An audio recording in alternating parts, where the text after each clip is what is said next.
echoes of the old violin. In a quiet village nestled between the misty hills of Tuscany, there lived a young violin maker named Luca. He inherited his father's workshop, where every morning he polished strings and carved wood into something that could sing. The scent of pine and varnish clung to the air, and the sounds of strings being tuned whispered like lullabies through the open windows. One rainy afternoon, while Luca was adjusting a century-old violin, a young woman stepped into the shop.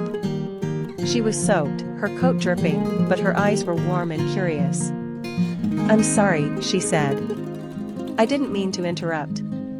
I just needed shelter from the rain." "You're not interrupting," Luca replied with a gentle smile. "Come in. The rain won't stop anytime soon." Her name was Elena, a pianist from Florence who had come to the countryside to escape the chaos of the city. She'd heard of the village's beauty, but she hadn't expected to find someone like Luca. Or a place that felt like stepping into the past. Over the following weeks, Elena returned to Luca's shop often. Sometimes to play the dusty piano in the corner, sometimes just to talk. He would sit and listen, watching her fingers glide over the keys like raindrops on water. She told him stories about concerts in crowded streets, while he showed her how violins were born, from silent wood to a voice that could cry and laugh and dream. They never spoke about love. Not directly.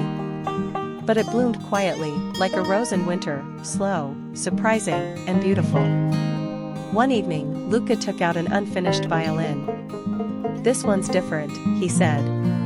"I've been saving it, for something special." "For someone special?" Elena asked softly. He looked at her, really looked. The question lingered between them, fragile and brave. "I think I was waiting for you," he said. Her eyes shimmered with tears, and she reached for his hand. "Then let's finish it together." That winter, they worked side by side.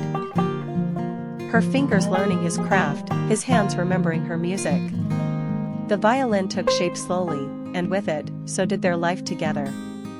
When spring returned, they stood in the garden behind the workshop as she played the finished piece, a melody they had written without words, a harmony of love and time. Years later, the village still speaks of the violin maker and the pianist. Of music that danced through their windows, and a love that grew quietly, like the finest song, one that echoed long after the last note faded.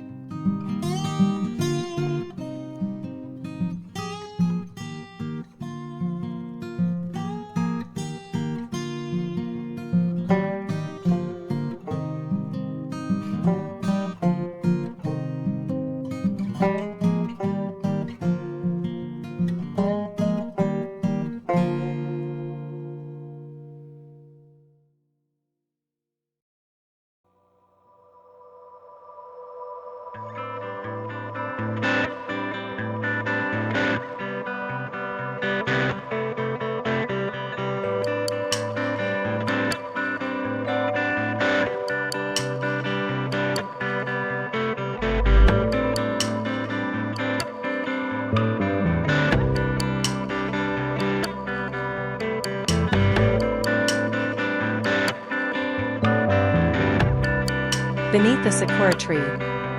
In a small, picturesque town in Japan, where cherry blossoms bloomed every spring like a soft pink snowfall, lived a quiet artist named Ren. He had always lived a simple life, his days filled with sketching in his worn leather notebook and painting landscapes no one ever bought. He never sought fame, only the peace that came from creating beauty. One day, as spring brushed the town with its colors, Ren returned to his favorite sakura tree near the lake. It was an old tree, older than his memories, standing with dignity as its petals fell into the breeze. There, beneath its shade, he saw her for the first time.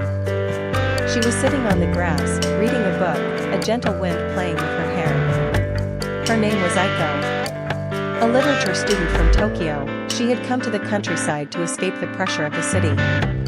Her eyes met Ren's as he passed by, and for a second, time paused, just long enough to feel like destiny. They began talking. Every afternoon, Ren would bring his notebook, and Aiko her novels.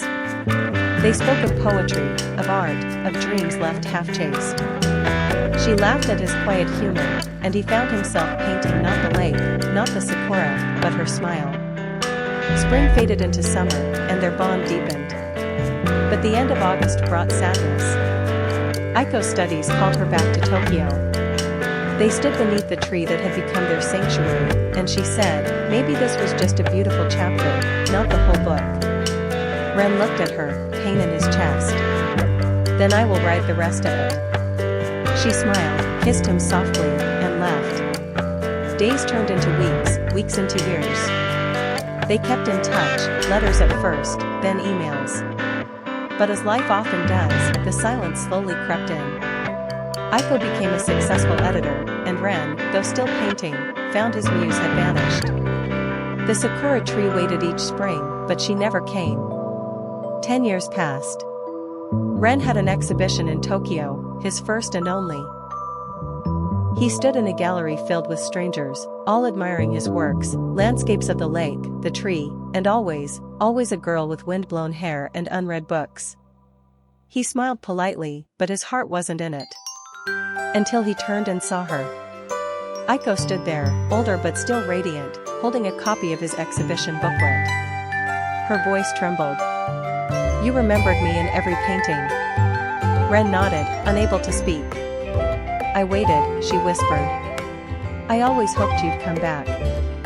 He stepped closer. I never stopped writing our book. They left the gallery hand in hand. That autumn, Aiko moved back to the town with him.